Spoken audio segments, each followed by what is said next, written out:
So welcome to the studio. Here is the industrial sewing machine and the industrial overlocker. We have some also domestic overlocker, domestic sewing machine, and some cover locker, which is to finish hem and jersey, and then an iron.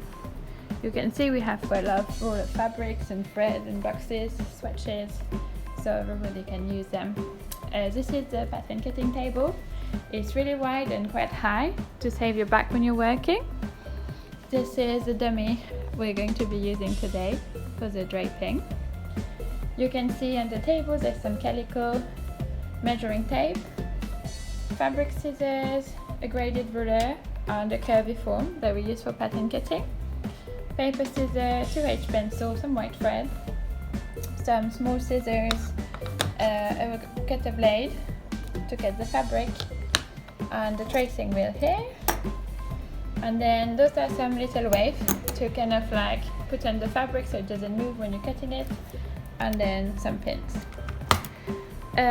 What else do we have in the studio? We have a computer which we use for pattern cutting, and we have a plotter that we use to print patterns, and this is a changing room for when a client wanna try the sample on. And on the rack we have some block pattern that we use for pattern cutting basic shape when we're not draping, and then we also have some samples for the garment developers that work here to propose to customers. And this is it. Alright, so let's start the demo. So today we're going to learn how to drape a top. So we're going to use our piece of calico, and the first thing you'll notice is that the edge of the calico looked a bit different. This is what we call the selvage. Every head of fabric always looks a little bit different. Something really important to consider when you're making clothes is what we call the straight grain. The straight grain is parallel to the selvage. It's the steadiest bit of the fabric. In any clothes you buy, except maybe for 2%, which I'll explain later, the selvage of the fabric, the straight grain, is parallel to the middle of your body. This is because it's the steadiest bit of the fabric. If I stretch on it, it's really steady. Now, if you go anywhere else, but especially at 45 degrees from the selvage, and you try the same thing on your piece of calico, you'll see it's really stretchy. This is what you call the bias. Some specific skirt and specific dress are cut in the bias because all of the stretch fall at the bottom of the hem and it creates like a really nice kind of flowing effect. So when I start draping, before I do anything, I'm going to take some pin and I'm going to stab the neck of my mannequin. I already put a few in there, but you should have about 10-15 pins. Alright? And so now you're good to start with your fabric. So we're going to take our selvage and we're going to pin it so it's parallel to our center front. Center front is the line in the middle of your mannequin. So when I pin my fabric, I'm going to take one pin first, and then the second bit is going to come in place at the little V, and I'm going to do that all along.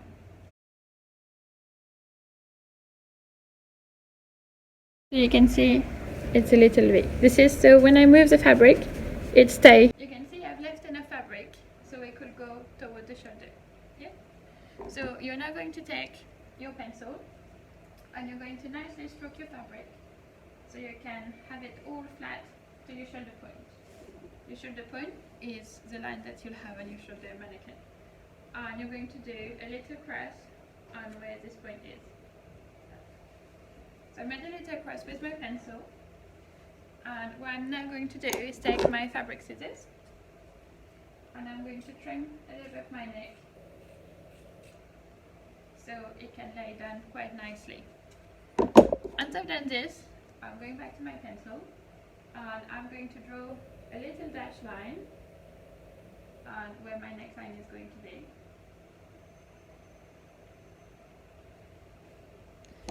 And I then take my fabric scissors again and I'm going to snip towards this little dash line that I made.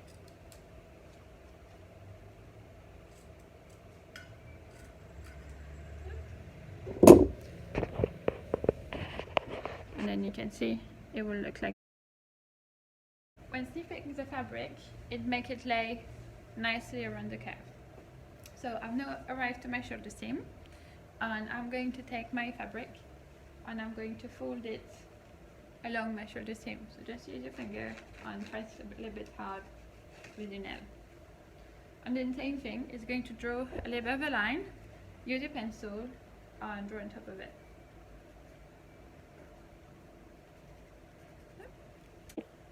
So we have now drawn a shoulder line and we're arriving at the armhole. So I can just see approximately where my armhole is going to be. So I'm going to flatten my top so it's nice and flat at the top. And then I'm going to draw the curve of my armhole. So my fabric doesn't move. I'm going to put some pin in the shoulder seam, same thing, it across. Alright,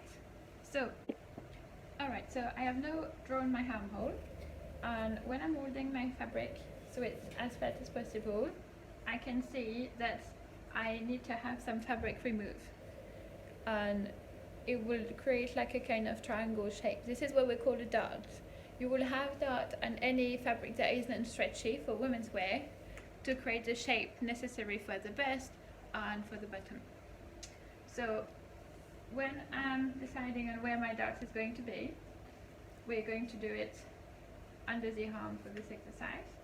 I am just like, can you see, I'm just holding this as fabric together like this, and I'm going to pin it to itself. So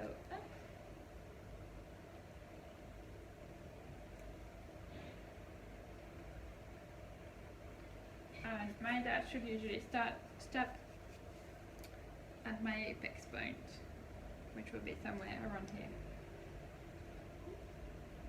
center of your bust. So you can see now we're starting to have a nice fitted bust. So now that I've pinned my dart, I can do a little bit of cleanup.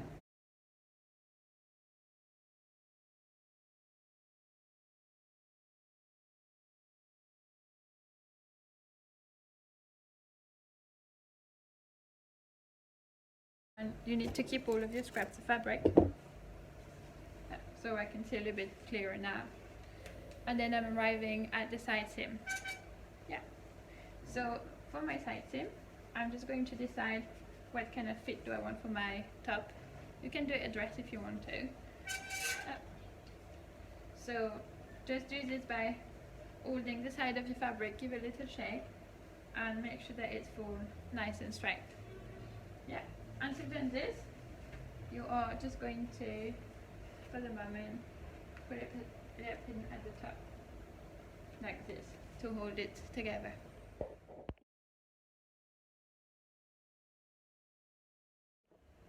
Alright, I am now going to work on my side seam. So I'm going to fold my piece where I want it to fit. And then again, can you see, I can see my crease line, and I'm going to go with my pencil and quickly go over the crease line. At this stage you can already decide how long you want the top to be, if it's something that you already have an idea about.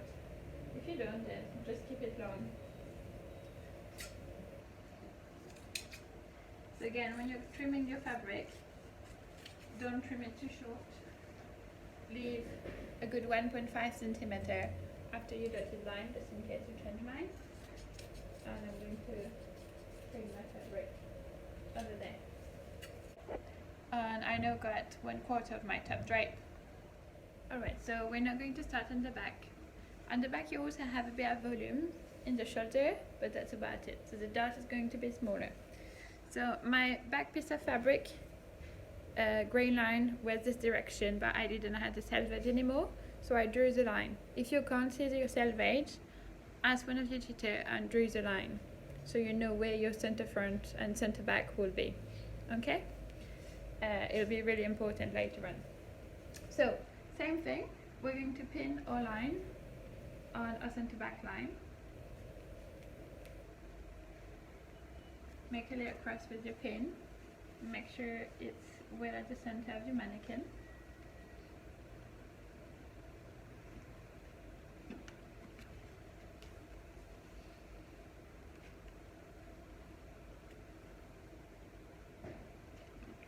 And then give it a check to make sure that everything is holding up. Yeah. So back neckline is about the same as the front one. We're first going to stroke the fabric to go to a shoulder point. We mark a shoulder point. We can quickly mark a neckline. And then we take our scissors and we're going to give a trim to all of this. And then we'll give it a snip. Alright. And we can see again when we snip it, it allows the fabric to lay down flat. So once I've done this, I arrive to my shoulder seam. So this time I'm going to lay my fabric flat and I'm going to fold my fabrics exactly at the same point. That's where my other seam is arriving. And with my finger I'm going to come and crease the fabric and take my pencil and mark my line. Alright. And at that stage I'm going to want to give it a little trim so I don't have too much fabric hanging about.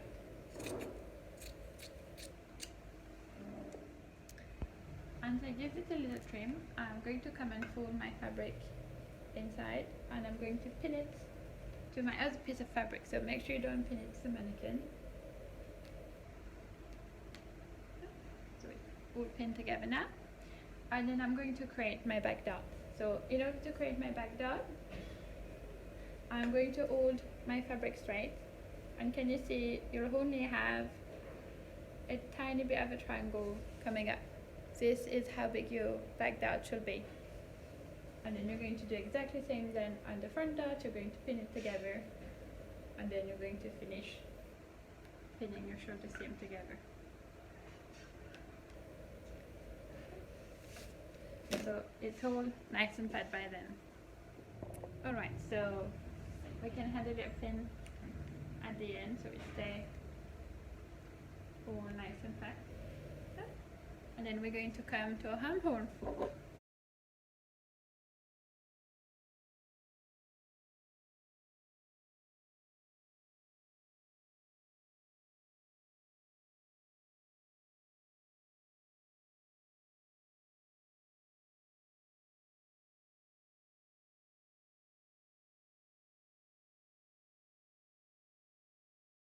So at the moment we have snipped the neckline, created our front dot, attach our shoulder seam together with the back dot, snip our neckline for the back, and then we have our armhole for the back as well.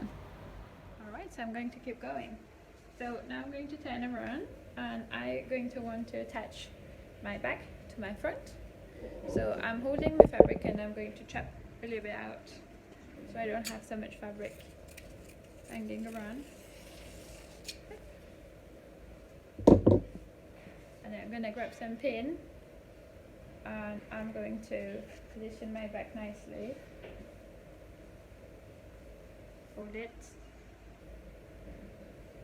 And then I'm going to start pinning my back with my front.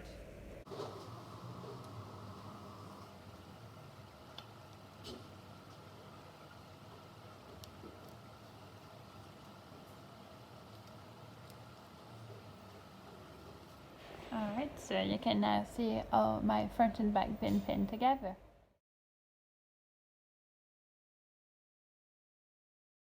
So that is really the first bit of the task. And you attach your shoulder and your side seam together. You're free to have a go and explore.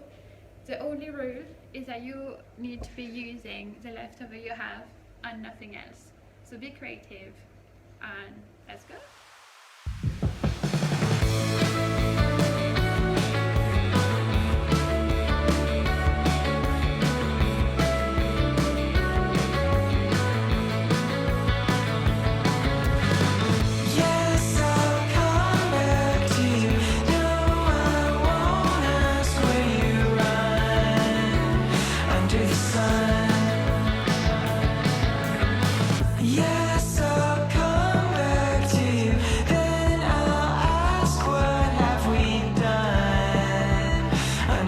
sun.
Under the sun.